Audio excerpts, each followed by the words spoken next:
It's time to talk with Jay Foss. Thanks so much for calling in. I really appreciate you. You're welcome. I appreciate you too, Jay Foss. The magic happens when you have the right person in the right place at the right time. If we're having fun, everyone else is going to have fun naturally. Keep it local radio. I'm obsessed with transformations on this show. And so I guess that in this case, you are that paradigm shift.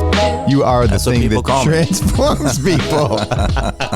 That's what people call me. Want to connect with Jay? Dial in. But then the question is everyone tuned into the right frequency? Are you tuned in? Making our corner of the world a little brighter. Did you make the right decision here? Like, are you, did you bite off more than you can chew? In figuring out what makes people tick whenever we start something new. Yeah. There's always that question of raising your inner voice. Wait, was this too much? Did I start hiking a mountain that's a little too high for my level of experience? With Jay Foss. It's a quote by Thoreau. The price of anything is the amount of life you exchange for it. Not just another talk show. We cover all things that make us human. It's time to be heard. How can my values and how can these inner thoughts that I have help me be a more whole human being? Online and on air. We can't legislate being a good, decent human being. So what can we do? We can become more active in this community. Raising your inner voice with Jay Foss.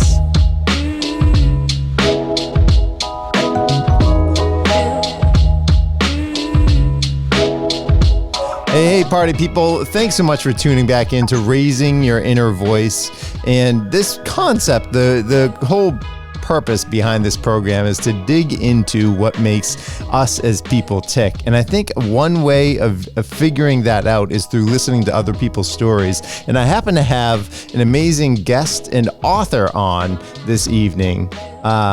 Tony Beadle is the author of My Father, the Father, a memoir of love and double lives. Tony, thanks so much for being here. Now, this is a true story. This is your story that you wrote in this book. It is an autobiography of my childhood, correct? Yeah, tell me. By the way, Jay, thanks for having me here. Thanks for having me. Oh, my pleasure. Absolutely. Yeah. So tell me. I mean, let's start at the beginning. How did your story unfold for you? Well, just basically, my childhood was. How do you explain it? Well, I guess it's the best thing to say is my father was a Roman Catholic priest, and he, unlike the other options that a Catholic priest in that situation might take up, either to leave the priesthood or to just go into denial and say that's not my child. Can't do that much anymore with DNA testing and everything. But and my mother was never married, They had met each other through my cousins and then basically had an affair. And my mother wasn't married and she got pregnant and they decided that they would raise me as best they could as parents while my father kept his job as a Catholic priest and my mother kept my existence a secret from her family. So that's quite a tall order when you think about it. And they had to my mother had to start lying to her family and saying that she was living in Waltham. That's where she grew up and her mother was there and her sister and cousins. And so she lied and told her parents that she was going to be going to New York because she got a job offer there. And so she left. That's because she didn't want to show the pregnancy to them or have to go into any explanation of any of that. So she wanted to protect my father. My father was a Roman Catholic Monsignor, which is it's like a higher office, not as high as a bishop, but almost as high. And he had a parish. Well, first he was. I guess right before I was born, he was still at the Cathedral of the Holy Cross in the south end of Boston, running that. That's like the mother church of the Archdiocese of Boston. Mm-hmm. But then he got moved and he went to St. Agatha's Church in East Milton, Mass. So they decided that the best way they were going to hide me was to find a place, a domicile where they could either all meet, all meening also me when I was born. The three of us could meet, and my mother could stay there and live there, and then my father could go do to his double life as a priest, and my mother would, her family would think that she's working in New York. So it's got to be, it's something you couldn't do today, if not only because of caller ID and things like that. You can't fool anybody saying I'm in New York when you're in, Marshfield, Massachusetts. Right, and, right. So basically, then they started to, sort of create a family environment. And the thing is, my mother they did not tell me that my father was my father. He was presented to me at the youngest age of comprehension that he was a friend of my father. My father had died, and that he was going to take care of me because that's what my father had asked of him. So as a little kid, that's understandable, and the notion of a father figure for me was nowhere to be seen because I didn't really grow up with that, because he and my mother were only together about half the week. And there's in the book I had the day of the week and how many hours he was there. And so he would go back and forth. And the first place they had was in Marshfield. And then when I got older and was going to go into school, they bought a house in Hanover, Massachusetts, and that's where I grew up the majority of my childhood. And I knew some things were weird because as a child, I was not supposed to tell my friends that my father was a friend of my father or anything like that. And my nickname for him was Dee Dee. I think I called him as a child Dee Dee because they didn't want it to be Daddy, so they gave him that nickname. And so he was there, but they sort of lived undercover. They were cordial with most of the neighbors and actually were friendly with a couple. But my father was gone half the week. And people would ask, well, who is he? Who is he? And my mother, being the kind of person she is, she would tell the neighbors, oh, that's my friend of my husband's, or he's a relative of the family. So she had different things going. She couldn't keep the lies straight. So people began to,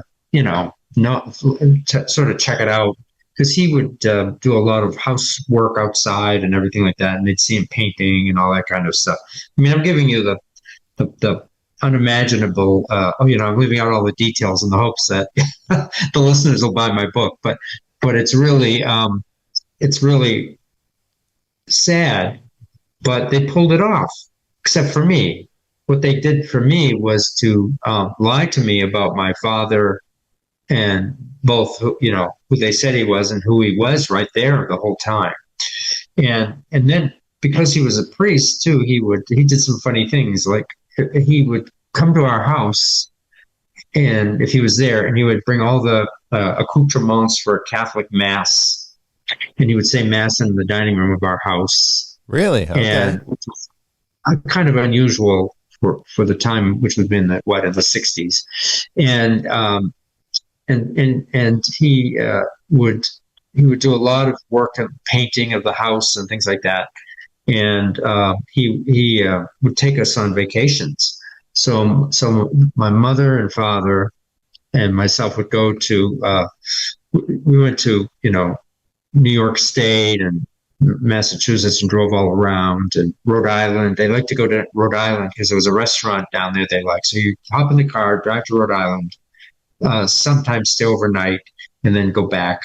And so it was all it was kind of family-esque, but the weird things were that he would say mass in the house. I was told from day one that he was not my father, but he very much acted like it. And then when I got a little older, my mother had a niece, and that person sort of discovered what my mother was doing. because they thought, my cousins and their mother was my mother's sister. They thought she was in New York or whatever the lie of the day was. She's traveling and doing this and that. And but my cousin pulled my mother aside or and said, well, where are you really living? Because you have, and there was a package that my mother sent from Ireland on a trip, and she inadvertently didn't use a fake address for the return address. She used a Hanover address. And my cousin saw that and then said, okay, fess up. What are you doing down there? Why is that? So my mother told her and asked her to, swear to keep it all quiet and everything. And that was the first introduction I had to the fact that that family who my mother would lie about, because she'd go and visit them, pretending to go from New York to see them in Waltham, but and I wouldn't go, and I didn't meet them, but that whole thing was the beginning of the unraveling of the story, and because that cousin, when her mother, my mother's sister, passed away, she called the house in Hanover and told her, and my mother started sort of having an emotional breakdown because her sister had passed away. And then that I was so shocked by that. I said, that was your sister, right? And she stopped lying. She said, yes. Wow. And then I said, and Dee Dee, which is my nickname for my father, is my father. And she said, yes. So that undid the whole thing. The lies were over. And how old were you? How old were you when you pieced this all together? I guess I would have been in my late 20s. Well, I pieced it a lot before that, but it's kind of a taboo. You didn't want to think that your father was a priest and messing around with my mother when he's supposed to be, a vow of celibacy and this, that, and the other. And plus, he was sort of high profile because he was a big fundraiser for the Catholic Archdiocese and a good friend of Richard Cardinal Cushing. And they, so he would raise money, did things like horse shows and variety shows and things like that. Sort of like what I did. I guess I took after him in that regard. So he had some notoriety and in the Archdiocese of Boston, but he was, I think people have said, well, he was probably Cardinal Cushing probably either knew his story or my father said no to become a bishop and climb the ladder, the job ladder in the Archdiocese of Boston. So from a Monsignor, your next step is to become a bishop, and then most of it stops there unless there's a new cardinal that's going to be made because the old cardinal died, and then they might pick somebody from Boston. So it unraveled, and then I don't want to give too much away, but then my mother and father were deathly worried that I would just reject them. Yeah. And and I said, no, I didn't, because two wrongs don't make a right, And why do you feel that way? Because I feel like many people would be jaded by the whole situation. Yeah, but they were my parents, So, and I didn't grow up with, brothers and sisters. And if they were very afraid I was just going to leave them and never talk to them. And I thought about that. But then what's the point of that? It's almost like two wrongs don't make a right, So I forgave them, and my father didn't change his habit of the time he spent, it's like, yep, about half of the week, half of the daytime hours, and he stayed overnight too. I never saw them sleeping together in person, but they did something together at one time, because here I am, right? Right. But sometimes he would go down, because I started my playing career and everything, and he would still go down and visit my mom on the old schedule when I was there too. So, he was still going down for time. So they loved each other, and then, he got ill with cancer, and it was going to take his life. And instead of going to the hospital for hospice, they set up hospice in the Catholic residence, the rectory, it's called, of the church in East Milton. And that's where he just sort of, I think he must have had some kind of cancer that metastasized, because he began to be paralyzed and couldn't move, and he had a very difficult end of life.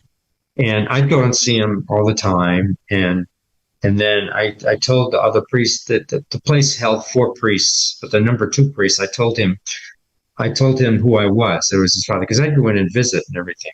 And then so the second priest, second in command, gave me a key so I could just go in and out whenever I wanted in the rectory to see my father. And then that's where I met my father's family. And my father's family, they were nice and everything. But I think they wondered who was this young man that's with my father, because my father was in his 70s when he died. So what is this guy who's in 30 something is coming to see him all the time? So anyway, they befriended me, I would say. Okay, yeah. I was curious if there was conflict there with them, or because this is like you're meeting them for the first time, essentially. Yes. At the end of his life. Yes, that's exactly right. And so they asked me to be a pallbearer at his funeral, which I thought was nice, because they didn't, and I did that. And there's a scene with me in the church at his funeral, because I had sort of like an emotional breakdown. I was sobbing, and it was kind of weird to see this 30-something man just sobbing and crying. I couldn't control myself. It was so, just everything, my life and, the way I was brought up, and it just all sort of hit me all at once. Yeah. And then my father had told my mother and I that he had made a will and left whatever he had, which turned out not to be very much, to us. But after he died, there was no, he lied to us on that regard. And so I was so angry. I confronted his relatives and told them who I was, and they didn't believe it. One of his brother called my mother a whore. And so we settled it. So I got some money from it. And it wasn't because, it wasn't much money. Priests don't make money or 6-figure salaries or anything like that. Right. But it just was like I had to have a validation.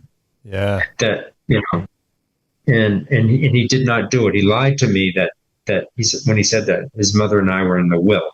Now, he could have been delirious when he said that. But I don't think so. I think he just didn't want to get into it, So they forked it over, and that was it. That was the end of it. So. Yeah. So now you don't have to read the No, because this is I'm all the more intrigued with your story, because this is the human experience, right? And dealing and struggling with these emotions that when you do uncover, everyone has family secrets, right? It may not be to the same degree, but everyone has family secrets. So when you do become of a certain age and you uncover things about your family and therefore about yourself, right? It's not quite an identity crisis, but I think that a lot of us people end up coming to this coming of age time in life when you realize that the world is a lot grayer and more complicated than necessarily what you thought it was. Well, yeah, and that's how my life was from day one. It was an alternate version of a childhood, and I really felt I had to have that validation, because I felt that I would lie my whole life. I was lying to people. Would ask who was the guy that they'd see on the lawn in the neighborhood, or who, like I was in Little League for a little while, and they'd see my mother and my father would be there, and they would watch and everything. And so that, there was a lot of curiosity and everything, but I wasn't really allowed to say anything. So made friendships a little more difficult too. So yeah. Oh, absolutely. For anyone just tuning in, this is Raising Your Inner Voice. And my guest this evening, Tony Beadle, sharing all about his life, which is captured in his memoir, My Father, the Father. And it's really about his time growing up. We're going to take a short break right now, but we'll be back right after this. Stay with us as we continue Raising Your Inner Voice with Jay Foss. If you have any issues, topics, or voices that you think would be great to be heard on this show, please reach out, jay.foss@me.com. If you want to add your voice to the conversation, record a voice memo and email it to me, or tune in live Sunday evenings at 7 p.m. How's your 401k? I'm Luke Noble of Noble Financial Group. As a certified financial planner, I know you can't plan for everything, but we can prepare you for life's twists and turns. We'll make a plan to help your money last through your retirement years. Our team is dedicated to helping you achieve your financial goals. Let us help. Visit noblefinancialgroupllc.com. Securities and investment advisory services offered through MML Investor Services. Member SIPC. Noble Financial Group is not an affiliate or subsidiary of MML Investor Services. Making our corner of the world a little brighter, online and on air. Raising Your Inner Voice with Jay Foss. And we're back on Raising Your Inner Voice. My guest this evening, Tony Beadle, is sharing all about his new book, My Father, the Father. And this is a memoir of love and double lives by Mr. Tony Beadle. Tony, thanks again for being here. So tell me about how the book itself started coming together beyond the story. Yeah. I can tell you in the early 2000s, probably around 2005, I started thinking about my life and telling somebody, and I can't recall whether I just came up with the idea or somebody said, they'd say, oh, you ought to write a book, and I thought, and then I said, well, maybe I should, it's so, and I had no ulterior motive of making $1 million deal, which I'm still waiting for. It was just, I thought it was an important story to say and a sort of cautionary tale for the Catholic Church and their demands on human beings to be celibate and that sort of thing. So at that time, I had a young son and still have him. He's not young, he's grown up. And, he was at that age where 3 or 4, and I had to be at work at the Boston Pops, where I was the manager. Things start at 9, right? And sometimes you'd be there at night for 12 weeks of the year because of concerts and everything. So I decided that I would start to write this thing by going into work 2 hours early every morning and just crank it out, from 7 a.m. to 9 a.m. in my office in Boston. And so that's how I got the first draft. And as I tell people, and I wouldn't recommend this, the first draft was a sort of a memory dump. I just tried to remember all the events and everything, and sort of kept it in the order and everything. And it really wasn't a book; it was more like a note taking. And Yep. Yeah. And then I did a narrative version of it and tried to include every little thing, which probably made it more difficult for me. And then, as my son got older and his musical activities and his career was taking off, I got busy, and I had gone to, after I left the Pops, I went to Columbus, Ohio, then I went to Rockport Music in Rockport. And I, at that point, my son was in school and college, and my wife was, she understood, so I could work at home quietly on the book. So, and I got towards the end, I'd go through time where I wouldn't touch it, and then after I wrote the first the first brain dump of the whole thing, I left it for a few years. I just got too busy. Okay. And but then then I had to start really thinking about what the steps were going to be. And first of all, I had to get a manuscript that was more of a book, And so I started making a lot of changes, and I had a good friend that she reads like a book a week or two books a week, and she's very careful about what you said and when you said it. She can remember everything, so she helped me with that because that's the opposite of how I am. and then when that was done, I got an editor, a professional editor, to help me. Now, that doesn't mean they rewrote things, far from it. The editor said, I don't have to touch what you're writing, and I'm not patting myself on the back. It's just the way she saw it. And she said, but I can advise you to change things. And she did some moving around. She was changing sentences, but somehow little time things that, I may have contradicted myself or, not kept it straight enough that you understood it. Yep. And so she did a great job. And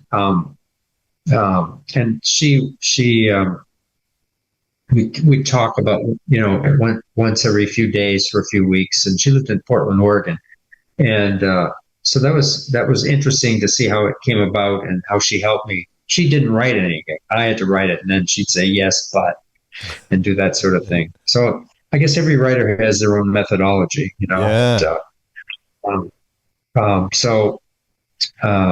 And then, as I say, it came time to publish it, and then, as I said, I had to do self-publishing, and I actually recommend it for people because once it's out there, it's going to have a life of its own. Yeah. And people are, as far as I can tell so far, I won't get my first sales report till the end of this month. People that I don't know are calling me or emailing me. They find me and they want to talk about their experience with the Catholic Church. Really? Yes. And some people are affected by it, and they wanted to talk to me about it as to how how was I affected by that childhood that I wrote about. Yeah. And I wasn't prepared for that, Right. and I feel very flattered, but people want to have one-on-one time with it. With friends, it's fine. But some people that I don't even know very well want to talk to me after reading the book. Yeah. I couldn't, I don't I'm flattered beyond belief, but I don't know. I don't know whether it's because, the curtains were pulled open a little bit about what a Catholic priest may go through, or is it because of my upbringing, or any number of things like that. Yeah. I'm sure it's multi-factored in that people are so captured with your story, and it's a good story to be, intrigued by and captivated with. And then the fact that you're connecting with people. Yes. Yeah. And that's wonderful. It makes me, it's people that I've not seen in a while have called and want to talk or go out to lunch and talk about it. And they're doing deep dives into it. And I'm just, how did you feel when asking me, how did I feel about this or that? Or, and I'm just, I'm really flattered, and people say how well written it is, which, I guess it must have been just writing all those articles for, music magazines or blurbs for brochures for Rockport Music. I didn't write that many, but or I'd be the editor of it, we'd pass it around in the office and have things. So I don't know. It's just how it came out. I was a good writer in high school. I have to say that, but it wasn't my focus or my hobby. Right. Okay. Well, and this might be a good time to mention that you do have a book launch coming up at Shalinlu Performance Center in Rockport. You're the former president and CEO of Rockport Music. And tell us about the guest presentation that you're going to be doing. Yes. On October 12th at 1 p.m. at the Shalinlu Performance Center. It hasn't been determined yet whether it'll be in the main hall or on the third floor, because I guess about a week ago, there were like 60 people signing up. It's free, but you have to reserve a spot. So they're already at 60 people, and the third floor only holds, I think, 80 is the capacity for this kind of an event. And so it may go down into the bigger hall, but that's neither here nor there. So when I did one of these book talks already here in Berlin, Massachusetts, where I live, and there's a small community center, and I did one there. I did it, and I think based on what people had responded to and with the compliments, I guess I found. I mean, I've been to those things where the author reads a whole chapter or something like that, and I thought, I couldn't take that. You tune out from it. So what I did was I took. I have a little bit of a PowerPoint just to explain, who I was and the parents and all, and pick some pictures. There's pictures in the book too. And then I read 3 excerpts from the book. And none of them are too long in and of their own, but it only takes about 15 or 20 minutes. And then people want to ask questions. Oh, I bet. So then the Q&A is the main force in the whole thing, or at least it was. I don't know how it'll be in Rockport, but right. We'll see. Oh, I'm sure. Yeah, I would think that people have a lot of questions. What have been some of the good questions that people have asked you about it? Well, most of them ask us about like how did your parents keep it a secret, and how did your mother feel about this, living this living the lie, or how did I feel like that? Stuff like that. Yeah. And some people will I think somebody asked me about, well, what's your opinion of now of the Catholic Church, And I said, well, I was brought up very strongly Catholic. So, but to me, if nothing else, my book is a good argument for not expecting celibacy by Catholic priests. Because if they could just get over that hump, they had plenty of priests, and priests would be in that Catholic priest ministry, instead of being, celibate and alone. And I mean, I don't believe there's anything in the Bible that says priests are supposed to be celibate. I don't, or, there were no priests at first. It was the apostles, I guess, or disciples, but, right. But, it's kind of a huge demand. And if you go and look at Catholic churches today, there's some, a lot of beautifully built on more modern time churches and older ones and everything. But they're basically, where in the old days, each town would have a Catholic church, and the Catholic church would, a priest or 2 or 3. Like my father's place there was 4 priests to serve the ministry in that town alone. And now they have 1 priest that'll go to like 3 different churches in 3 different towns on Sunday to say mass and be on call for other things. But there's just the supply of Catholic priests is dwindling. Right. And in this day and age, this has to be a factor. It's probably not the only factor, but it has to be, because, I mean, who doesn't want companionship and love, and partner?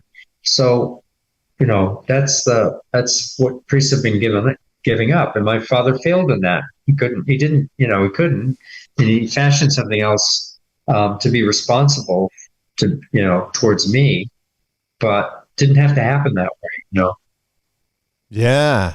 Well, and I mean, to your point, I mean, what person doesn't want love and affection? And the way that I would phrase it would be a full life. And it seems like your father ended up finding that balance, oddly enough.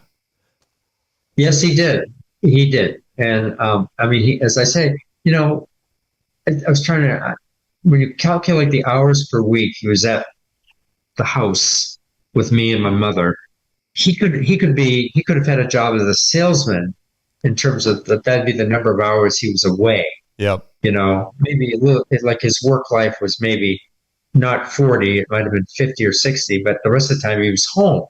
So if he had married my mother and had that same, work and home schedule, nobody would bat an eyelash. he goes to work and he comes back, and sometimes he has to stay overnight because he's on the road as a salesman, blah, blah, blah. Yeah. So, I don't know. And because it's Just shrouded with the secrecy, I think that's the element, right, that is so captivating, is the fact that it's the secret. But as you say, I mean, your cousin ended up finding out about it, and the whole thing unraveled regardless. Yeah, that's right. That's right. And it's, my father's family was very, just to tell you, like his brother, after he died and I went to confront them and everything, he called my mother a whore. How's that for a nice friendly Catholic thing? And they wouldn't speak to me. Whereas on my mother's side, I mean, there was a cousin that knew about it, but then everybody met me on my mother's side, and they couldn't be more loving from the first second, and luckily, I have no siblings, and my son is a musician, but he works in Germany, so I don't see him every day of the week, and but two of my cousins, a nephew and a niece, both live with a stone's throw from where I live here in Berlin, Massachusetts, and that's just a coincidence. Really? I didn't even. Yeah, well, one was in Sudbury, but I didn't know how close I am to Sudbury. It's about 15 or 20 minutes, and the other one lives in Westboro, which is like 15 minutes from here. So it's ironic that here I am in the later years of my life, and that my cousins are active relatives. We get together and see each other and what have you. Dude, I was going to ask if there's a ongoing relationship there. Yes, there is, very much so. Yeah. So, it's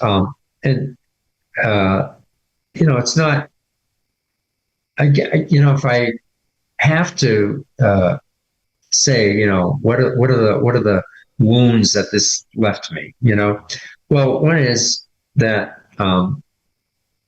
it's funny, Jay, but I feel like I'm shy because I was always hidden.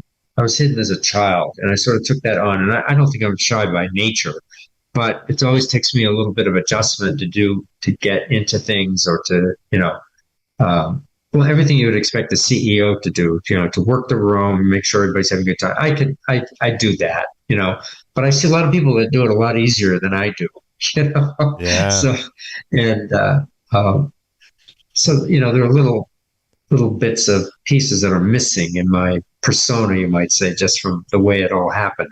But I'm not complaining. I am who I am, right? Well, and that's the whole point behind raising your inner voice, right? Is yes, these elements, particularly of our childhood, impact us throughout the rest of our lives. And I think, to your point, they kind of craft who we are and make us who we're becoming, because we're always in the process of becoming, right? But it's really identifying and being aware of that and being cognizant of it when you're an adult. Yes. And, I can say that not so much now, but sort of when I was a younger man, you could say, well, situations, or why am I I feel have funny reactions, because I was always brought under the thing of hiding. I had to hide who my father was. I had to hide. Don't talk about anything to anybody. Don't talk about him if the neighbors see him, or blah, blah, blah, things like that, Yep. So it's like, it becomes like a challenge, it's like a big fence. You have to climb over the fence and just to get into it and try to have some normalcy, which for the most part I have. Stuff like that never goes away 100%, but that's just the way it is. Yeah. Well, and I've had a psychologist on before, and she had quoted me saying, or I had quoted her before saying, normal, who on earth wants to be normal? That sounds so boring. And so, right? I mean, we all want to fit in, but at the same time, the ways in which we don't fit in, I think, are what makes us meaningful people in others' lives.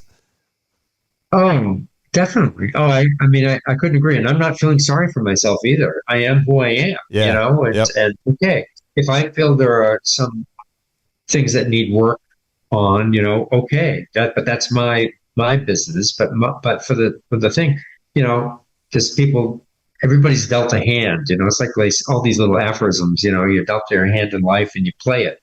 And in a way, it's true, you know, it's just, you've been handed something and you work with it. So, and why there's no point in being resentful about that. Every human being has something going on, right? Yeah. I mean, why don't you get resentful, though? Perfect life. Pardon me? I said, why don't you get resentful? Because it seems like you have a positive outlook despite having gone through quite a bit. Yes, because I think I went through my years of being known as a cynic and sarcastic, and not in my later adult years, but I'd say from you know, adolescence through college, and I mean I sort of had it planted in humor and things like that. But I think it was because I had not yet come to grips and never did a deep dive on all the things we're talking about right now. You know, how we're made up as humans, and what you know, what happens to you, and what are you going to do with that past? What are you going to do with it? You know, you can. I felt with the choices, you can be, you know, negative your whole life and sarcastic, or, you know, that kind of thing about your life. And you know, those kinds of people, you meet them and you feel sorry for them because they see everything in a negative term. And I think I could do that. I could be prone to that, but for me, it's a value. You know, if I don't like something, I don't like everything 100% all the time. That, you know, I have an acquaintance that feels that they're like that, and the rest of the world is not, or I'm not, especially, and things like that. And I'm thinking, well, no, because you know, part of that yes and no and what's good and bad is how we do it a million times a day. Well, is this milk better than that milk? Well, no, this is, you know, I mean, the word, but, you know, but on the other hand, you just can't let it take over and just turn yourself into this cynical mass and that doesn't like anything or anybody. And you know those people when you meet them and you feel badly for them. Right. Because they're missing a lot. Right. They're missing out. They're missing out on their own life, let alone the joy that can come from being with other people. Yeah. And they're making other people unhappy or frustrated too. I mean, I haven't met that many people. Probably my radar goes up and I can stay away from them, but I don't want to be around people like that. So luckily I'm not. Yeah. Oh, that's good. Yeah. Like-minded people. You're hanging out with like-minded people, Tony.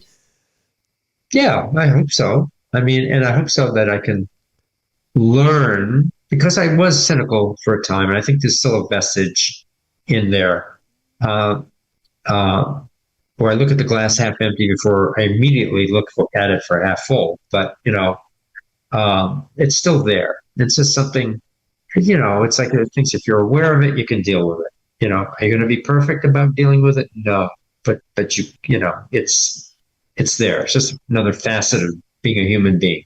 Yeah, absolutely. For anyone just tuning in, this is Raising Your Inner Voice, or maybe you're just rejoining us from the podcast side of things.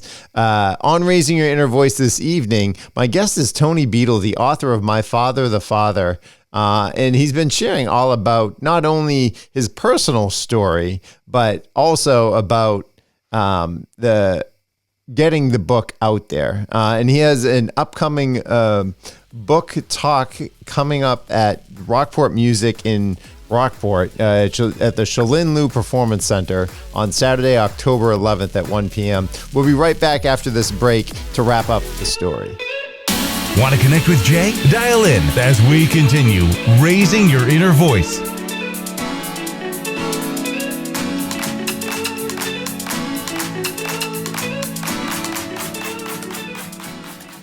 Are Are you worried about the stock market, your 401k, or rising costs? Hi, I'm Luke Noble of Noble Financial Group.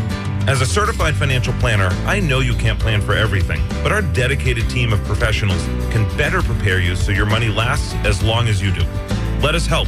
Visit noblefinancialgroupllc.com. Securities and investment advisory services offered through MML Investor Services. Member SIPC. Noble Financial Group is not an affiliate or subsidiary of MML Investor Services. Hi, folks. Paul from Gentilly Brewing. Have you been to our tap room in Beverly, Massachusetts yet? No? What? Oh, come on. All of our beer is gluten reduced, and we make our own hard seltzer cocktails and shandies. And we are dog and family friendly. Always. Our tap room is more than just beer. Pack up the kids and the dogs and come to 59 Park Street and see it for yourself. Or leave them at home. You'll be back. For upcoming events, hours, and to see our current beer list, visit gentillybrewing.com. That's GENTILE brewing.com to plan your visit. What does living a better life mean? And what's your process in figuring that out? If you want to join in the conversation live, tune in Sunday evenings at 7 p.m. Eastern. If you want to gather your thoughts first, record a voice memo and email it to jay.foss@me.com, because I would love to have your voice in this conversation. If you think someone else might need a conversation like this one, then let them know to get involved. Not just another talk show. It's time to be heard. Online and on air. Raising Your Inner Voice with Jay Foss. And we're back on Raising Your Inner Voice. This evening, my guest is Tony Beadle.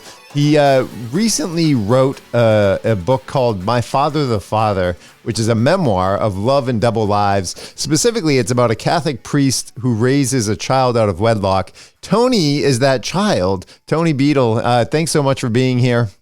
As we're wrapping up the show this evening, I just wanted to focus more on some of the feedback that you're getting from the book. Yeah, well, it was really surprising to me. First of all, people have complimented me on how well written it is, and I thought, wow, I just wrote essays or magazine reviews or concerts or things like that, but I worked hard at it. And as I told you earlier, I had an editor, but the editor didn't write for me. They just made suggestions of how it should be written, but you've got to do it in your own voice, and that helped a lot. And so that was the first thing that people say. Some people called it like a thriller book that you couldn't put down. They couldn't put it down. I have a friend and his wife who were driving cross country, and they read it to each other while driving on the road in a car, which I thought was wow. And so those are two surprising facets of the book for me, that way that people enjoy it that way, and they're compelled and to want to stay with it and read to the end. So see what happens. Very nice. What do you think there are more books in store for you? Oh, I don't know yet. I don't know. I could be a one-book wonder. But I tell you, if anybody, I don't think if anybody thinks they should write a book, they should at least try it. And people there are many, many stories, family stories, and the things that deserve to be heard and told, of things that are unusual lives. And, I'm all for that. And I thought that only Catholics would be interested in my book, but that's not true either. Non-Catholics, nobody, the people who have contacted me and everything from all walks of life. Yeah. Okay. So that was good. That's a good to know. Yeah. Yeah. I don't think, one of my, I have lots of authors and favorite authors and things like that, but I think I would like to write funny short stories. So like my idol in that regard is always kind of come and gone his time. His name was P.G. Wodehouse, and he wrote very, very funny stories, short novels and short stories. And most people would know him from the character Jeeves the Butler that you've probably seen on television shows and series, that have been made up from these stories. But if I was gonna write a book, I wish I could write something like that. So I may try. Okay, very nice. Well, let's once again let people know where they can find the book, and also where they can find out about your upcoming presentation at the Shalinlu Performance Center. Sure. Well, first of all, my book is available on Amazon, and if you purchase it there, or even if you get it somewhere else, and you have an Amazon account, you can still go in and write me a review, because all reviews help people and keeps the eyes of Amazon on the book as well. And in terms of my next book talk, and that is, I'm going to invite anybody who wants to come to this. It's a free event, and it's on October 12th at 1 p.m. at the Lynn Luce Performance Center in Rockport. And the only thing you have to do, it's free, but you're encouraged to online or call the ticket office there to reserve a place, because there's only so many people that can go, and they don't want to have an overfilled crowd without knowing it. So you have to reserve your spot. But it's easy and there's no charge and that sort of thing. So, and it should be fun. You get to hear it. I'll read some excerpts from the book and take your questions and sign autographs and sell books. Very good. Tony Beadle, thank you so much for raising your inner voice this evening. Dear listener, we turn things over to you now. Make sure that you are taking time to look at your story, figuring out the different aspects and areas of your own life, whether you're an author, whether you're not an author, but figuring out what is your story and really uncovering that. And if the need be, go ahead and be like Tony and write your story down to share with others. Thanks for sharing. And as I end the show each and every week, please be kind and gentle with yourself and share that same grace with others. Cheers. If you're enjoying this podcast, please help spread the word about raising your inner voice. Join the conversation live. Email jay.foss@me.com to suggest ideas to explore. Also share this podcast with your friends. Let those who need conversations like this have a chance to check it out. Then let them know to get involved.